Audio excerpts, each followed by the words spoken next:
খবর 24 সাথে আপনাকে স্বাগত। নতুন নতুন খবর জানার জন্য আমাদের চ্যানেলে চোখ রাখুন। আপনাদের স্বাগত। মাননীয় মুখ্যমন্ত্রী মমতা বন্দ্যোপাধ্যায়ের সমস্ত কর্মসূচি পিছিয়ে গেল।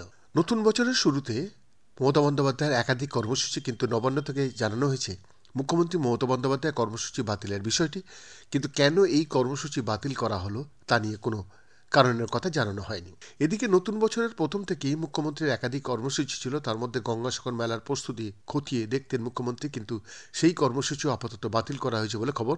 কিন্তু কেন আচমকা নতুন বছরের শুরুতেই মুখ্যমন্ত্রীর কর্মসূচি বাতিল করা হয়েছে তা নিয়ে কিছু বলা হয়নি। তবে সূত্রের খবর, সম্প্রতি মুখ্যমন্ত্রী SSKM গিয়েছিলেন, তবে সেদিনই তিনি জানিয়েছিলেন রুটিন চেক আপের জন্য তিনি এসছেন, তবে এবার আচমকাই তার একাধিক কর্মসূচি বাতিল করা হলো।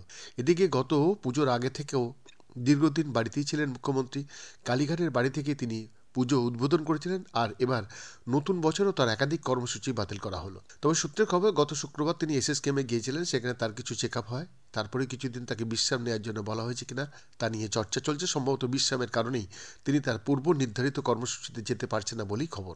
এদিকে আগামী 2রা জানুয়ারি নেতাজি ইন্ডোর স্টেডিয়ামে মুখ্যমন্ত্রীর সরকারি কর্মসূচি ছিল, তারপর 3-4 জানুয়ারি মুখ্যমন্ত্রীর গঙ্গাসাগর যাওয়ার কথা ছিল, কিন্তু সেসব বাতিল করা হয়েছে। মুখ্যমন্ত্রী গঙ্গাসাগর সফরও পিছিয়ে দেওয়া হয়েছে।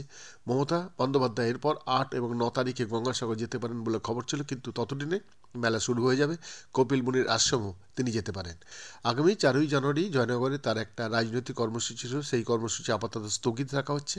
গঙ্গাসাগর সফর শেষ করে তিনি গঙ্গাসাগর সফর শেষ করে ওইখানে যাবেন বলে এমন কথা ছিল, কিন্তু সেটা আপাতত স্থগিত রাখা হয়েছে। বৈদ্যনাথ দাসের রিপোর্ট, খবর 24।